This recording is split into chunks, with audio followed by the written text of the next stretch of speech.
Bwana, niko na Uchebe wa Young Africans, jamaa ambaye anapatikana mitaa ya Kariakoo, ambaye anafanya biashara zake. Nikiona tupate wasaa wa kuzungumza naye kwa sababu kuna mengi ambayo yanaendelea kwenye mpira. Hivyo tumeona hii ni fursa nzuri ya kuja kupata hisia zake. Habari yako ndugu yangu? Bwana, mimi niko njema kama unavyoniona. Naendelea kushine. Naona matakwa yametekelezwa kikamilifu kama mlivyotaka Young Africa. Yanga ni baba wa mpira. Yanga ndio muasisi wa mpira Tanzania. Kwa tunapokuwa tunasema tunadai haki, lazima ipaswe dunia ifahamu kwa nini Yanga nakwambia tunahitaji kurekebisha baadhi ya tabia kwenye mpira wetu. Na nini tunahitaji kwenye mpira. Hiki ndio tulichokuwa tunahitaji. Hatuhitaji viongozi wa kuwa mbambamba. Bado sasa hivi hapa tujafikia 100%. Naweza nikasema tuko 50%. Lakini tunaona safari ya matumaini ipo kwa sababu tulikuwa na matakwa manne tuliyokuwa tunaidai. Bodi ya ligi jiuzulu, sawa, ambaye mwenyekiti na makamu wake, lakini na CEO wa TFF pamoja na kamati bodi ya ligi kuwa huru. Kiwe chombo huru. Kwa CEO pamoja na bodi ya ligi kuwa huru.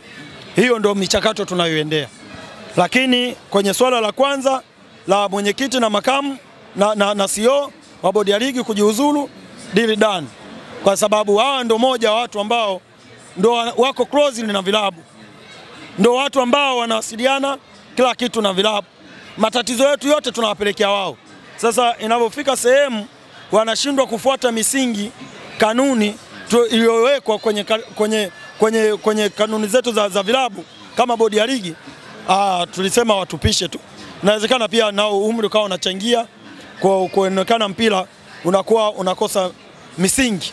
Na ndio maana wiki moja nafikiri wiki moja baadaye nilimsikia mwenyekiti wetu aliyekuwa mwenyekiti wetu ambaye Steven Mguto kwamba Machi 8 wasingetumia busara, basi kuna mmoja pale alikuwa anaenda kuangamia. Umenielewa? Kama wasingetumia busara Machi 8 kuna mmoja angewa hapo ni ukatisha Uchebe. Unahisi kwa nini mara nyingi sisi mpira wa Tanzania kanuni zipo, lakini inavyotokea scenario ya changamoto kama hizi huwa tunapenda sana kutumia busara kuliko kanuni inavyoelekeza? Nafikiri ilikuwa ni mazoea. Ni mazoea. Kwa nini naita ni mazoea? Hii dabi ilikuwa sio ya kwanza na sio ya pili. Yaani ukienda kihistoria kwenye mpira wetu toka 1965 umeanzishwa Tanzania, au ligi yetu imeanzishwa 1965 Tanzania hapa. Sawa? Hii ni dabi ya 7, ilikuwa dabi ya 7 kuvunjika. Kama ni dabi ya 7 maana kutenda kosa si kosa, kurudia kosa ni kosa. Kwa hiyo ndio maana sisi tulikuwa tunawakumbusha kwa nini mnaendelea kufanya makosa yale ya mwanzo. Ingawa sasa hivi mpira wetu ulipofika tuna promote kwamba ni wa 4 kwa ubora barani Afrika. Sasa ni kitu gani kinachotupa kuonekana wa 4 kwa ubora barani Afrika kama makosa ndo kama haya yanafanyika? Na ni kweli tulichokuwa tunakisimamia mwisho wa siku tumefanikiwa, japo kwa 50%, bado 50%. Naamini kwa hizi sauti ambazo tumezipaza kwa nguvu, kwa kishindo, tunaenda kufanikiwa hizo kufikia 100%. Kuna kauli ambazo zinatoka upande wa pili, kwa maana kwa mashabiki wa Simba kila tukipita baadhi ya mitaa na kuongea nao wanasema kwamba maamuzi yamefanyika kwa nguvu ya serikali. Wewe unaamini hilo kwamba maamuzi yamefanyika chini ya serikali? Nayo pia inaweza kuwa ni sababu, lakini sio kwamba kusema 100%. Mimi ni kwanza tumpongeze tu mama. Umenielewa? Kwa sababu tayari rais wa TFF mpira ulishamshinda. Ila mama kwa busara, kwa sababu tumeona juhudi zake kwenye mpira wetu wa Tanzania kama hivi ndani ya utawala wake mama, vilabu vyote viwili vimefika fainali ya shirikisho. Alikuwa ameanza Yanga, kafuata Simba. Na jitihada kubwa ambazo mama alikuwa amezifanya ni hasa ile goli la mama. Umenielewa? Lakini pia tumeona jitihada kwenye national team. Umenielewa? Goli la mama ambavyo linaleta, anasafirisha wachezaji kwa ndege zake. Yes. Kwa ni chachu ni namna gani? Kwa hiyo mama kaona soka letu linaenda wapi. Kaamua kuwaita kama mkuu wa nchi. Kuna shida gani? Washauri. Kuna shida gani? Yeye alikuwa kama mshauri, kuna shida gani? Mbona kama mnakotaka kuelekea siko? Hebu kaeni chini mlimalize. Tena jambo kibusara. Aliyehusika kwenye makosa pishe, ambaye alifanya haki, ambaye anasema haki inatakiwa apewe haki yake. Kwa mwisho wa siku tumejua kwamba kuna faida kama mama kusimama na kuliona hili, na mwisho wa siku hatimaye tumeona maamuzi bora. Umenielewa? Na mwisho wa siku tunategemea soka letu kuja kuwa bora zaidi. Kusio ile kelele ambazo tulikuwa tunaendelea, hatuchezi. Kila mtu alikuwa imefika sehemu ukisalimiwa unasema hatuchezi. Sio nini hatuchezi. Hadi mtoto mdogo sasa hivi ukimuuliza hatuchezi. Shuleni masomo hatuchezi. Ilikuwa ni changamoto. Mwanangu umerudi shule anakujibu hatuchezi. Ikawa tena ni kero. Ikawa ni kama ni wimbo yani. Utafikiri Diamond ametoa ngoma mpya imeingia sokoni. Kumbe ni Yanga tunadai haki. Sasa mwisho wa siku mama kaliona hilo sio njema. Akawaita, hatimaye mwafaka umeonekana na haki imeshinda. Kuna kitu ambacho kinaendelea siku mbili hizi ni kwamba hasa leo kwamba kuna uwezekano wachunguzi kutoka FIFA wakaja kufuatilia sakata la dabi kwa sababu wanaliona limechukua taswira toka miezi mitatu mpaka sasa, toka Machi mpaka tunaingia mwezi wa 6 huu ambao tushaugawa nusu, lakini bado kuna hivyo vitu. Unafikiri FIFA wakiamua kuja kufanya uchunguzi, si tunaweza kupatikana na hatia Tanzania na tunaweza kufungiwa? Ndani hatia mimi naamini kabisa Tanzania tunaweza kukutana nayo, lakini sio kwamba mimi niweke sawa kwamba watu wanaweza kahisi kwamba kwa sababu mama kukaa na viongozi wa Simba na Yanga na TFF au bodi ya ligi na kupata suluhisho basi labda naweza likamkumba. Hapana, mama sio kweli. Yani lazima mjue kwamba serikali haijihusishi moja kwa moja na michezo, haiingilii masuala ya michezo moja kwa moja, ila inaruhusiwa kushauri. Umeelewa? Ndio maana kuna baraza la mawaziri wanaojihusisha na nini na michezo liko chini. Kabla tujaenda mbali, unafikiri picha tu inaweza kutumika kama sehemu ya ushahidi kwamba haya maamuzi yametoka kwa huyu mtu wa serikali? Hapana, si kweli. Kwani mama ngoja kwa yeye ni mkuu wa nchi, michezo iko ndani yake. Kwa hiyo akimwambia bwana mtu leo akikwambia bina nani nini Tanzania Webo bwana njoo Ikulu, unakuwa umependelewa kwamba ni upendeleo? Hapana, ni mapenzi tu kwamba amekuona labda kwenye kitu fulani ambacho nakifanya kawiwa bwana njoo. Umenielewa? Na zawadi yako na nini, ndio hivyo. Bwana mimi nikuambie kitu kimoja. Yanga kipindi kile 2022-23 tunacheza finali na USM Alger pale Algeria. Sasa tuita Ikulu. Sio? Haya, Simba wenyewe wameitwa mara ngapi bungeni? Nakumbuka hata wakati huo Tanzania tunajiandaa kwenda AFCON, marehemu Mungu amlaze mahali pema rais aliyepita Dr. John Pombe Magufuli aliwahi kumwambia nahodha pamoja na Taifa Stars kwamba hizi pesa ninazowapa mtakuja kuzitapika endapo mtafanya vizuri. Yes, ndio maana tunachokuja kusema. Kwa hiyo wale kile kitu sio kibaya, ila kitu ambacho FIFA wakija kuchunguza, umenielewa, ni namna gani ya uendeshaji wa ligi yetu. Kwa nini vilabu vingi vimekuwa na kelele? Umenielewa? Nafikiri kwamba hilo ndio linaweza kuwa sababu kubwa. Kwa mfano, Yanga sasa hivi tunaidai TFF, shirikisho letu la mpira. Hao wanasema wanawadai nyinyi. Ngoja. Yaani unajua kwenye kitu kimoja, Yanga imeleta dokumenti public. Wao hapa. Yes, walete nao public tujue kwamba kweli Yanga anadaiwa. Umenielewa? Lakini pia Yanga ameenda mbali zaidi kwamba mimi sidaiwi. Kama nadaiwa, tuende mbele ya vyombo ambavyo vinahusika na mahesabu, tukimaanisha TRA, tupige nao hesabu tuone shida iko wapi. Wao wamekubali. Ni changamoto. Kwa hiyo ukiangalia huu muendelezo, sio Yanga wa kwanza kudai TFF. Tunaona kuna Mtibwa alikuwa anadai mpaka leo, mpaka Simba wenyewe. Ngoja twende. Juzi tu Mtibwa ameshinda championship, amekabidhiwa kombe bila pesa. Umeelewa?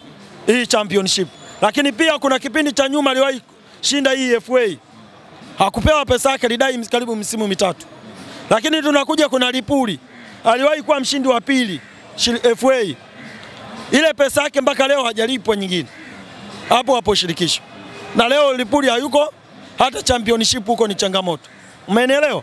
Lakini bado hiyo haitoshi, kuna vilabu vingine vingi.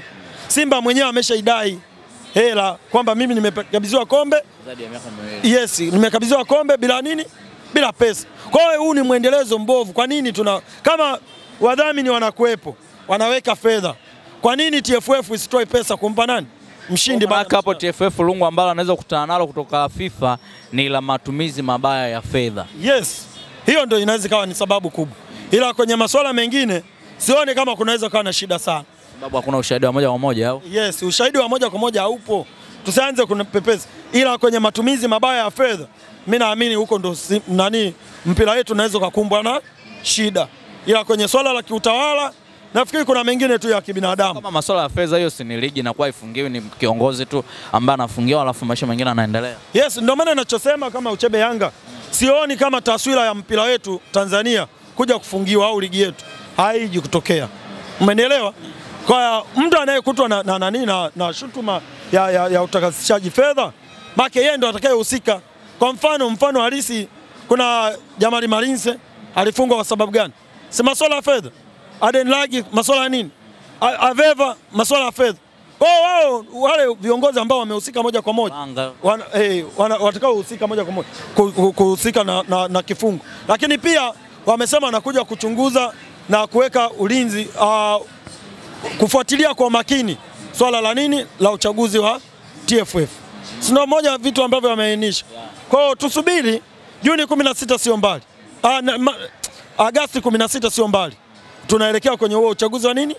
Wa rais wa TFF pamoja na wajumbe wale 16. Kuna uwezekano kwa binafsi yako unapenda Karia endelee kubaki pale au unataka mtu mwingine? Hapana, mimi niseme kitu kimoja. Kila jambo lina wakati wake. Wakati wa yeye kutuonyesha yeye anafaa au hafai kwenye mpira wetu umeshafika mwisho. Wacha aje mtu mwingine achukue nafasi. Anze pale alipoishia Karia rais wa TFF, tuone naye mazuri yake. Kama anakosea tutamwambia pisha bwana. Ndio maana kuna kwenye katiba ya TFF inakwambia miaka 4, baada ya miaka 4 tena tunafanya uchaguzi. Kwa hiyo baada ya miaka 4 tunaweza tukaangalia anafaa au hafai. Kama anafaa, maana tunamuongeza 4 tena. Hakuna sababu ya kuendelea kungangania madaraka. Hata rais wetu hayati Julius Nyerere alisema kwamba uongozi wetu sio wa kusema moja kwa moja. Kwani yeye ndo rais wa kwanza? Yeye ndo alipigania huru. Kwa nini hakutaka kama mimi na yeye kwamba akaendelea kuwa kiongozi milele hata angekufa kaburi lake liongozi? Kwa nini hakutaka hayo? Au yeye akifa familia yake ichukue madaraka? Kina Makongoro kwani hawapendi kuwa rais? Wanapenda. Lakini akasema hapana. Acha utu wake mambo ya kidemokrasia, mambo ya haki. Watu wafanye machaguo yaliyokuwa nini? Sahihi. Kwa hiyo kuna wakati kupisha nafasi nayo ni jambo jingine. Ni jambo la hekima. Tumalizie hapa Uchebe, finali bwana Zanzibar na Singida. Mnakipiga? Hicho tunakimenya. Cha msingi sisi tulichoomba TFF watulipe hela yetu ya ushindi. Mzigo. Watuingizie mzigo, twende Zanzibar tukakipige. Mimi Singida Black Stars tena ndo nafikiria finali bora. Umenielewa? Sio watu wanavyofikiri kwamba huyu Kulwa na Doto mara utakuta wachezaji wote wa first 11 waanza kule, wewe nani anza. Ngoja nikwambie. Anayeongelea hayo masuala yeye hayumo. Umenielewa? Anayeongelea masuala ya Doto na Kulwa yeye hayumo. Kama alikuwa anaona tunaenda Doto na Kulwa, kwa nini asingejikaza yeye akaje? Tukutane. Tukutane. Kwa nini anayeongelea hayo masuala ya Doto na Kulwa yeye hayumo? Akae pembeni ashuhudie kwenye TV. Akae kwenye screen kama ni inchi 24 au 50 ngapi, akae huko angalie wanaume namna gani tunamenyana. Pale tunaenda kushindana. Namna gani miguu inajua kutumia mpira kwenye pichi. Wewe angalia blaza. Kule kuna Soa kina Bada. Umenielewa? Kuna nani wale yule, kuna Kayeke. Bado kuna blaza. Wewe ngoja kwanza nikwambie blaza. Wale wachezaji useme Doto na Kulwa wanaenda kukutana. Unakuna akili timamu? Nasema hawatacheza wale kama ile mechi nyingine iliyopita. Unajua kuna kitu kimoja. Kila mtu anajua kama kibogoyo mfupa umemshinda, basi na mwenye meno mfupa unamshinda. Si kweli. Ndio anachowaza yeye. Kwa hiyo atulie, ndio maana naambia yeye huku kwenye haya mashindano atuachie sisi ambao tumo. Tuzungumze kama tunaenda kucheza Doto na Kulwa au tunaenda kucheza tunaojua. Yeye akae pembeni asikilizie hii game tunaendaje. Kwa hiyo mimi na uhakika quality ya kina Pacome Zouzoua, Clement Mzize, Prince Dube Mpumelelo, kina Aldi Aucho, Max Zengeli, kina Diala wanaitaka hii finali kuingia kwenye rekodi ya kubeba vikombe vingi wakiwepo kwenye klabu ya Yanga. Leo hii useme eti Doto na Kulwa. Simba wanasema nyewe Max mmemchukua kwa mkopo. Ngoja nikwambie, siku zote mfamaji akosi kutapatapa. Umenielewa? Waacha kwanza tumshughulikie kwanza yule aliyepo kwa mkopo aje huku. Ndio akili zitakaa sawa. Watakuja kuambia kweli Max alikuwepo kwa mkopo au tulikuwa tunatafuta namna ya kuendelea kutafuta flyer kuendelea kuishi hapa. Kwani na wewe mnamtaka? Wewe tulia tu. Mshono tunaushika pale pale. Umenielewa? Sisi ndio tunajua. Mshono wake umekaa vipi? Tunashika pale pale. Wanacheza na Yanga. Sisi ni Yanga kubwa. Sasa mbona mtaki wapumue wenzenu? Sasa tutaki wapumue, shida kwamba unajua kuna wakati hatutamani kupiga gansi huyu mgonjwa. Ila kelele alizonazo mpaka tunaona bora lale. Umenielewa? Hii shughuli haiwezi. Ana fujo tu ambazo hazieleweki. Ndio maana tumeambia wewe usiwe na shida. Wacha huku tumenyane sisi. Wewe tumenyane wapi? Kila mtu atakabidhi kombe kwa wakati wake.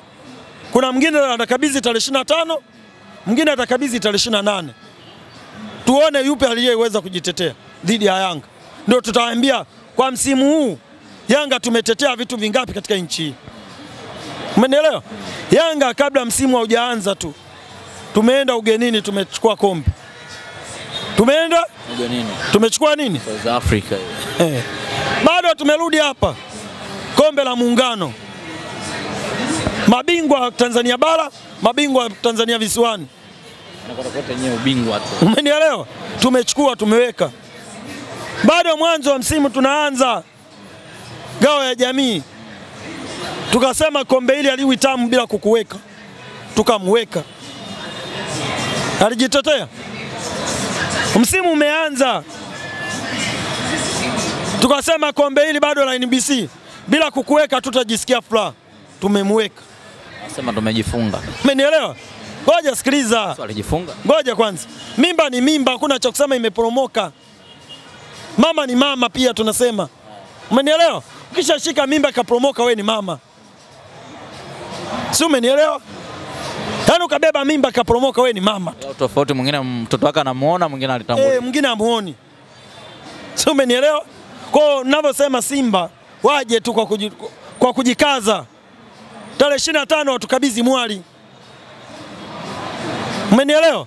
28 huyo anayesema Doto nakulwa ndo ataenda kujua kwamba huyu kweli ni Doto au mimi nilikuwa kibogoyo nilishindwa huu mfupi. Tunamtafuna, tunabeba kombe. Tunakuwa na makombe mangapi? 5. Ndani ya msimu mmoja. Ndio klabu ya kwanza itavunja rekodi. Ndani ya msimu mmoja anakusanya vikombe vingapi? 5. Alafu mwingine anaenda anashinda kutwa nzima, yani msimu mzima ameishia kuokota mapela. Msimu mzima kaishia kuokota mapela. Yanga blaza, unavyoizungumzia Yanga kukutana na Lidude. Yani unavyosema wenyewe. Umesikia? Yani unavyoizungumzia Yanga. Tuseme jengo gani refu kwa hapa nani Afrika nzima? Liko Dubai. Dubai sio Afrika hiyo. Dubai sio Afrika. Sio Afrika. Afrika jengo refu hamna. Tafute wewe ndio hapo. Hadi Google huko imeanza kunidanganya kwamba Dubai iko Afrika. Kwa hiyo ulipata Google? Ana nasema bwana, Yanga unavyoizungumzia, yani chukua lile jengo la Dubai ambalo watu wanaenda kufanya survey kwa urefu, ndio unaizungumzia Yanga. Ndio kama Yanga. Umeelewa? Ile jengo refu la Dubai ndio unaizungumzia Yanga. Kwa Yanga unavyoizungumzia usizungumzie tu kawaida. Usizungumzie kama umeshiba makande au unakula ugali maharage ukaanza unakuja barabarani kuizungumzia Yanga. Zungumzia Yanga ukiwa una akili zako timamu. Daktari amekucheki, anakuambia yes you are right. Nenda kazungumza. Nenda kazungumza. Kwa Yanga ni dude kubwa blaza. Shukrani. Asante sana.